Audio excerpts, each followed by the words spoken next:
Governments are getting prepared for something huge, all right? Hundreds and hundreds of nuclear preparedness bunkers have been told to get them commissioned, get them ready for a nuclear strike, right?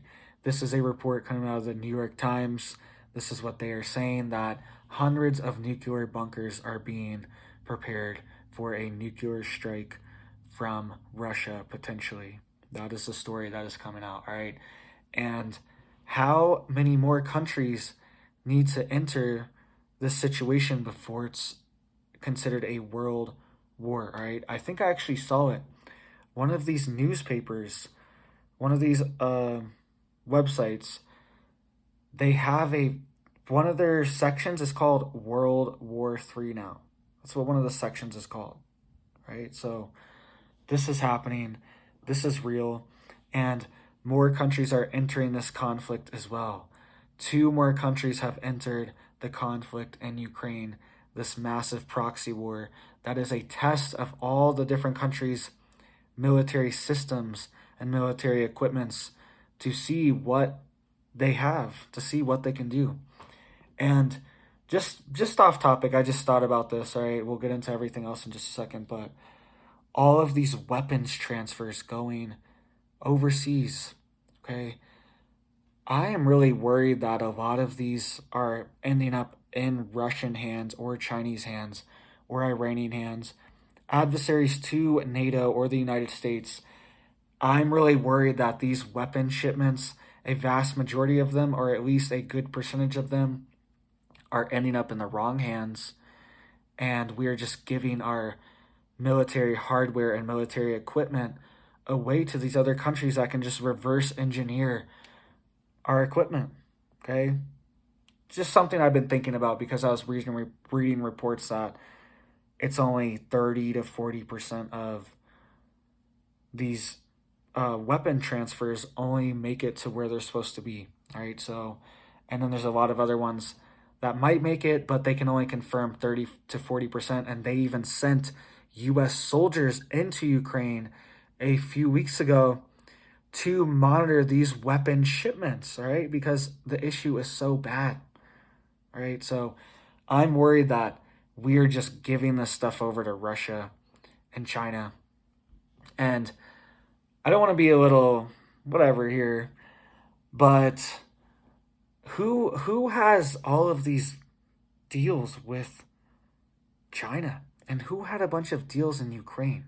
Whose family had a bunch of deals in Ukraine, right?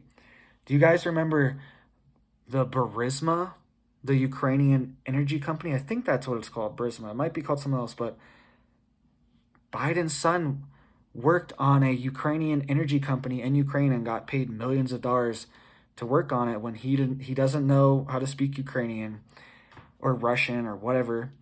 And he also doesn't know anything about energy companies or energy production or anything like that. He was on the board. He was getting paid all this money. There's a lot of weird stuff. Do you remember Hillary transferred massive amounts of the U.S. uranium stockpile to Russia? Okay, do you remember that? This was all years ago. And even Biden's son has a lot of deals in China, okay? Has gotten massive loans from China and a ton of money from China. It's just kind of concerning to see all of our weapons, all of this money, all of this stuff flooding into this kind of black hole. And this is, I wasn't even really going to talk about this. I just thought about all this stuff off the top of my head because it's very concerning, right? It's very concerning where's all of our technology and weapons going? Who is it actually going to? All the money, and we're depleting our arsenal. What if we're just handing over our massive amounts of our arsenal to our adversaries, and they are able to reverse engineer it and able to use it against us, and our arsenal is depleted and just given to them? It's a lot of it's speculation, but I have a pretty deep feeling that it could be true. All right, I know this is speculative. I'm talking about facts. All these things are facts. These energy deals, these Chinese deals, these uranium transfers, all these things are facts, but it seems worrisome, right? Why is this happening? And it is a fact, too, that a massive amount of the shipments are getting black holed somewhere. That's why U.S. troops are in Ukraine right now. I reported on this just a couple weeks ago to manage these shipments, right? Let's get into all this other stuff that's going on. More countries are entering Ukraine as well. When is this a world war? When is this a world war, right? China has drones in Ukraine. Iran has soldiers and drones in Ukraine. Belarus has equipment in Ukraine. Russia obviously does, okay? All of NATO is in Ukraine. And now South Korea and North Korea have also entered Ukraine. Everyone's just itching for it. Everyone wants a massive war. And this is a beta test for the big one. All right. I believe this is a beta test. All right. So it says, following reports of North Korea transferring artillery rounds to Russia, Seoul could provide artillery shells to Ukraine for the first time. On November 10th, the Wall Street Journal reported that a classified arms pact between Seoul and Washington would allow South Korea to transfer shells for the first time to Ukrainian forces. First time that's happened. They're just like, hey, we want in too. We're a part of this too. All right? Crazy. And it says, according to U.S. officials familiar with the agreement, the U.S. will acquire 100,000 rounds of 155 mm artillery shells from South Korean manufacturers. All right, it says that would be enough to last several weeks of fierce combat in Ukraine. That's what they're saying, fierce combat. So they're just signing up to send weapons to continue a massive war. Where's the peace? And South Korea is nowhere near Ukraine, just like the United States is nowhere near Ukraine. But for some reason, they want to send 100,000 rounds, right? And probably more to come. This is probably just the beginning. We've been told this is going to go on for years and years and years, right? And this also comes as Biden is in the Asian Pacific right now on a trip visiting key allies, talking to allies, and it's being said that he will warn, apparently he hasn't warned them yet, but he will warn Xi that the U.S. has no choice but to increase its military presence in his backyard if North Korea continues down its dangerous path. It says he will meet on Monday to give him a stark warning.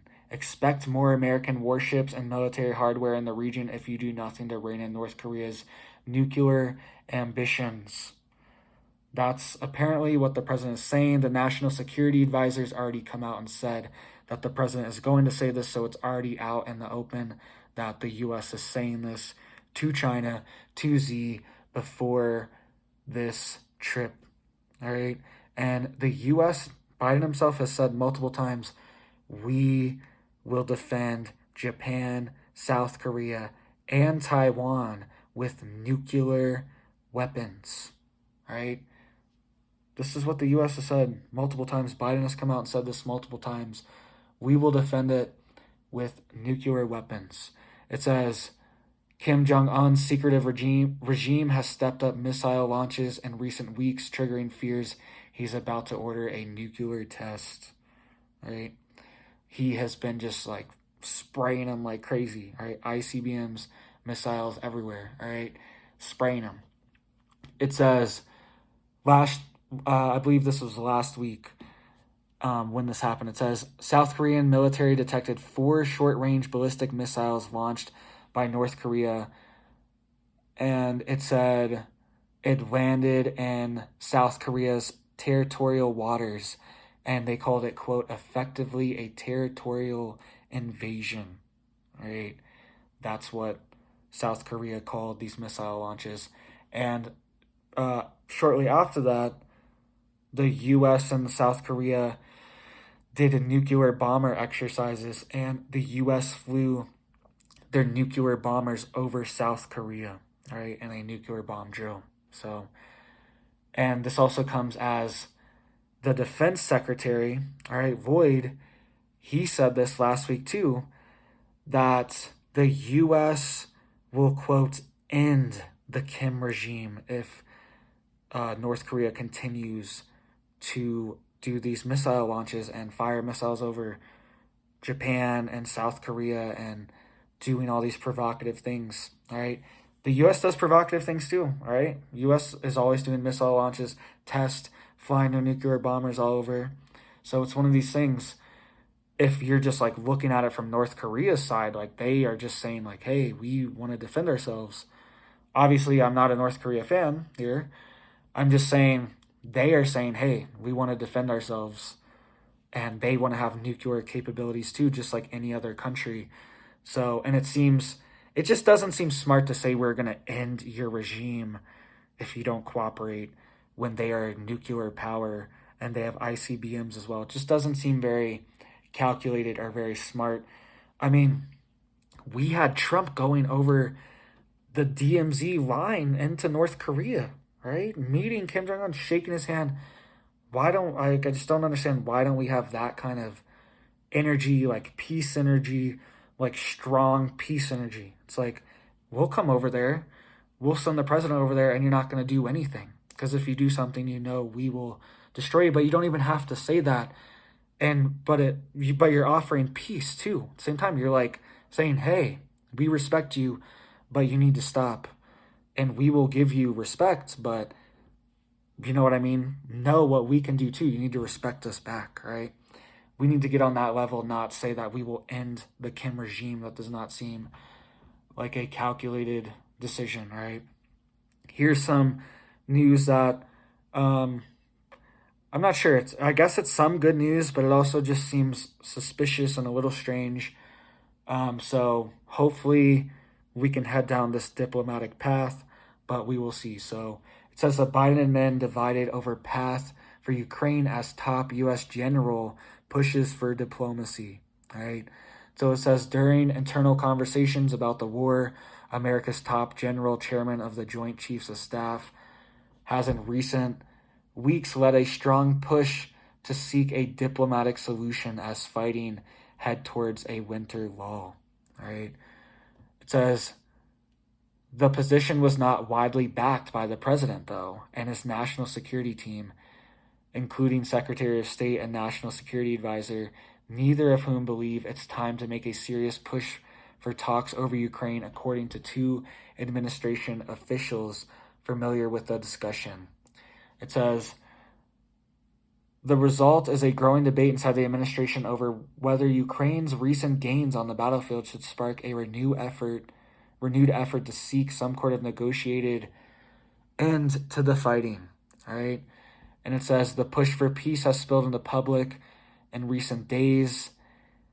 And it says the general went on to say that he praised the Ukrainian army for fighting Russia to a stalemate, but said that an outright military victory is out of reach, right? This is a top U.S. general. This is what he's saying. He's saying that Ukraine should come to the negotiating table. He said, quote, when there's an opportunity to negotiate, when peace can be achieved, seize it, seize the moment, right? So if this is true, if this is a true report and this has any weight, then this is a good thing that there at least is somebody pushing for some kind of peace, right? So that's at least one good thing that we can get out of this. And he's at least being pragmatic here, saying could fight to a stalemate, but an outright military victory is out of reach because Russia has nuclear weapons, right? Russia is on a different military scale than the Ukrainians, especially without NATO's backing. If the Ukraine didn't have, if Russia pretty much wasn't fighting NATO, okay, then they would have won. They would have won 6 months ago. If it was just straight up Ukraine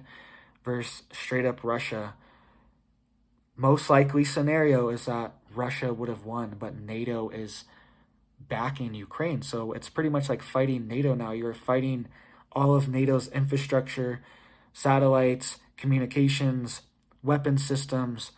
You are fighting pretty much NATO at this point. So having this come out from a top general saying we should push towards peace is a good thing. All right. I don't know why people always get roasted on social media saying we should have peace just because we don't want to just like annihilate one side or the other. We want to just like get rid of everyone on one side or get rid of everyone on the other side. We just want to like have both sides come together and reach an agreement where both sides could be happy and live with each other so we don't have a nuclear war. Like, why is that a bad thing? Why is that a bad thing? Right?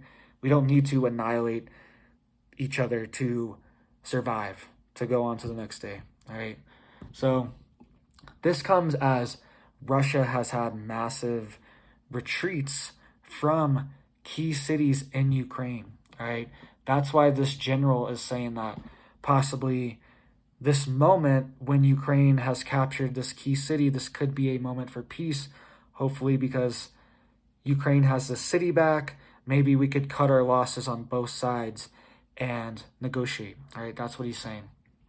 But we are also getting warnings that this retreat from Kherson, the Russian retreat, could be a trap, and even Ukrainian advisors are warning of this. All right, so quote, "City of Death, Putin's troops have mined Kherson and will shell it to rubble as soon as Kyiv's men advance," Zelensky advisor warns amid fears Russian retreat is actually a trap.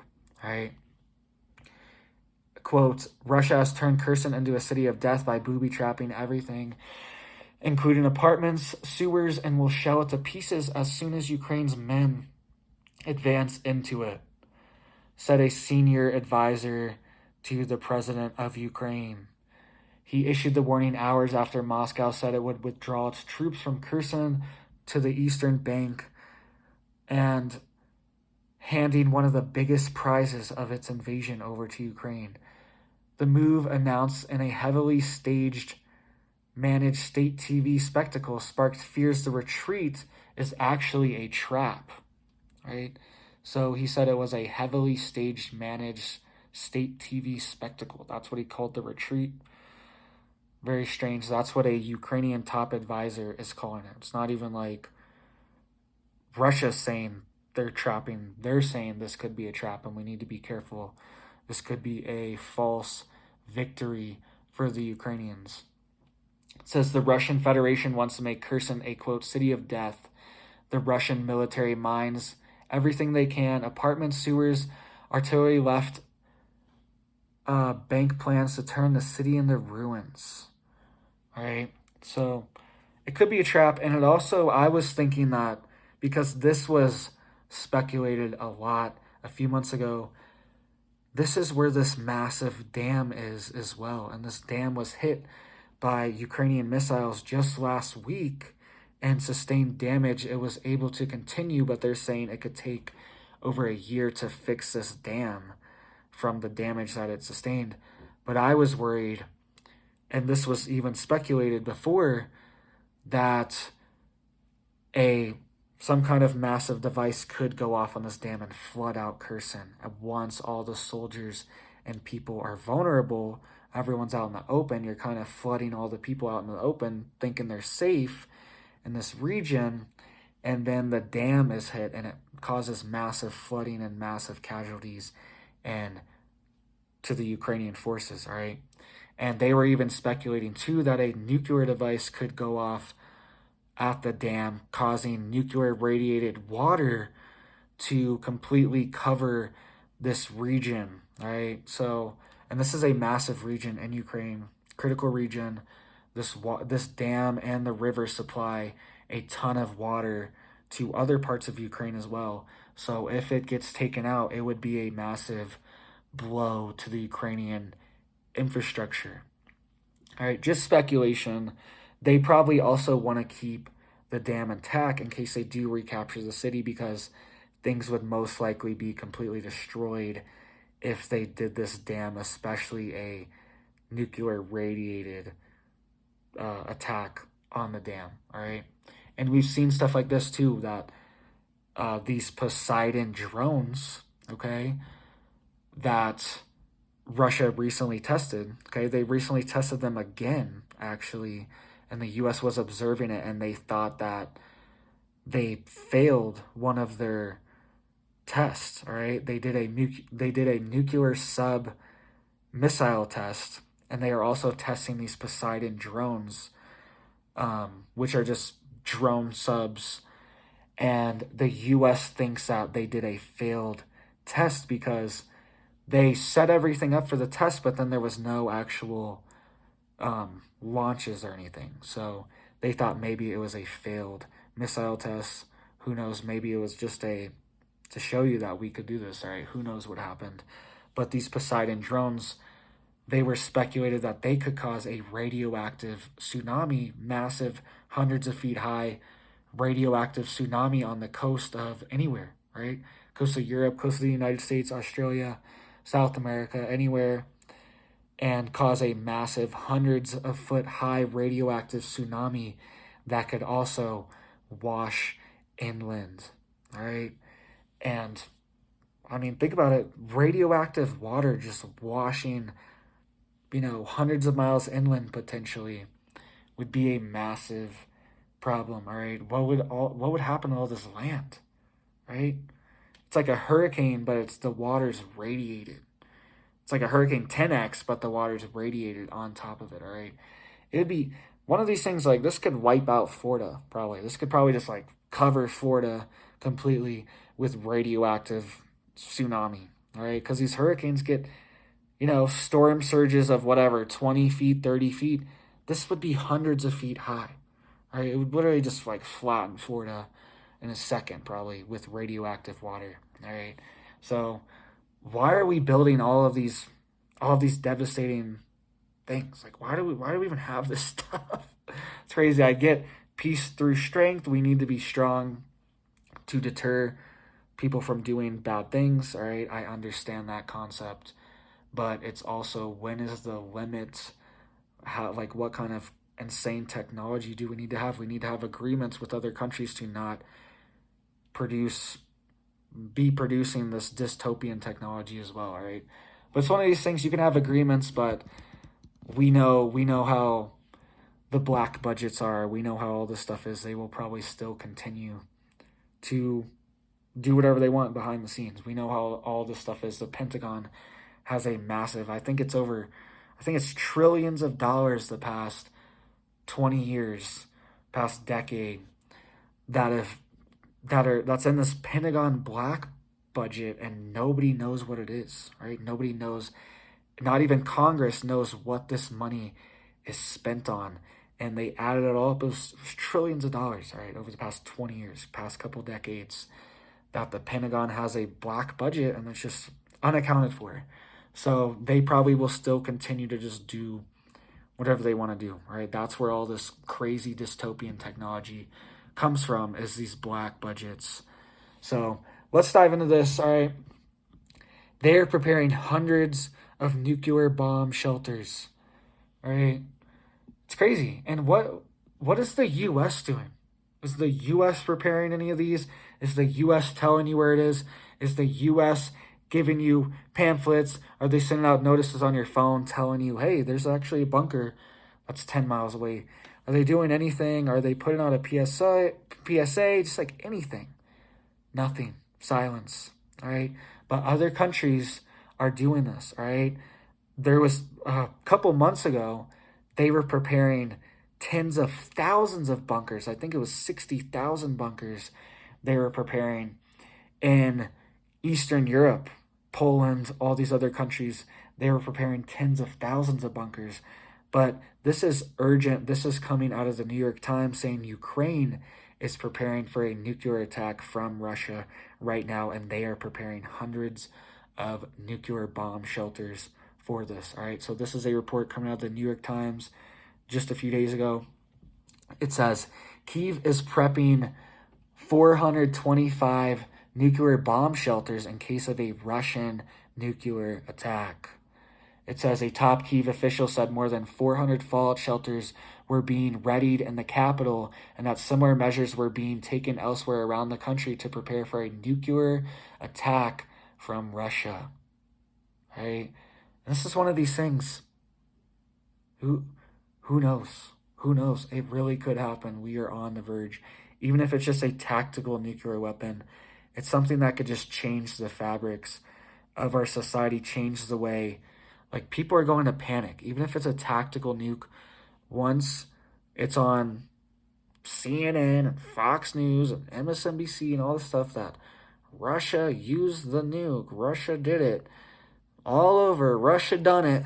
Once that's all over the news, people are gonna really get worried, guys. All right, that's why all these government contingency plans are in place as well. All right, I was even warning yesterday how the UN is warning, giving massive warnings, how there's going to be a banking collapse, right? And this could be the thing that triggers it.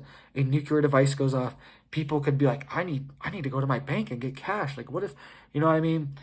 All these different events that are up in the air, we're juggling in the air right now, that could happen at any moment, could be the big trigger for the facade to fall down. You know what I mean? For the curtains to go down and people to realize, like, wait a minute, it's actually happening, and they're going to panic, right? So it says, quote, I am preparing for the worst case scenario, but I hope everything will be fine, the official said, the head of the Kyiv Regional Military Administration, right? He told a Ukrainian news outlet. It says, the authorities are designating, so he says he's preparing for worst case scenario, right? So what are you doing to get prepared? Are you prepared? All right, get prepared now. Obviously, you can't build a nuclear fallout shelter. Maybe you can, but what are you doing to get prepared? You will probably survive the nuclear strike, but what do you do in the world after? The world is going to change after. It's like when the U.S. dropped it, the world changed. Everyone had to respect the U.S. The U.S. was the top dog because everyone knew if you messed with us, we were going to just nuke you, right? It changed everything. That's what put the U.S. on top, was this World War II, right? And using the nuke. And it's going to change the world again if a nuke is used, but in a different way, right? In a massively different way. And it's going to show that countries actually aren't afraid of the U.S. and they will use nuclear devices. And what are you going to do? Are you going to nuke them back? You know what I mean? Are you really going to hit Russia back? Russia has more nuclear weapons than all of us, than the U.S., China, Europe, India, Pakistan. Russia has more than everyone, right? A lot more than everyone. They have a ton. They've invested most of their military budget, not most of it, but a good percentage of it, into developing a nuclear arsenal, right? And the U.S. is the complete opposite. We've completely reduced our nuclear arsenal, and we are not producing mass amounts of nuclear weapons like Russia is, all right? So it says, the authorities are designating 425 shelters for use in a nuclear emergency and are outfitting them with necessary supplies, he said. Evacuation routes are being updated in cities, towns, and villages. Do you know your evacuation route? That's what I mean. Where's our country just, like, we should know this stuff. We should just know it. Should be like second nature. Oh yeah, you go over here. Like, we should just know. We need to know. Figure that stuff out for where you live.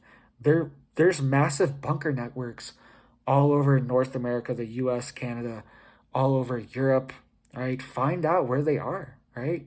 And the public has access to a lot of these. Find out where they are. Massive networks, all right? It says, all emergency workers are receiving protective gear and training, and the authorities are developing communication methods to warn the public if an attack is imminent, including via government hotlines, radio broadcasts, and cars equipped with loudspeakers. So they are even giving medical personnel all of the protective gear and training for a nuclear attack. They are really gonna do this, guys.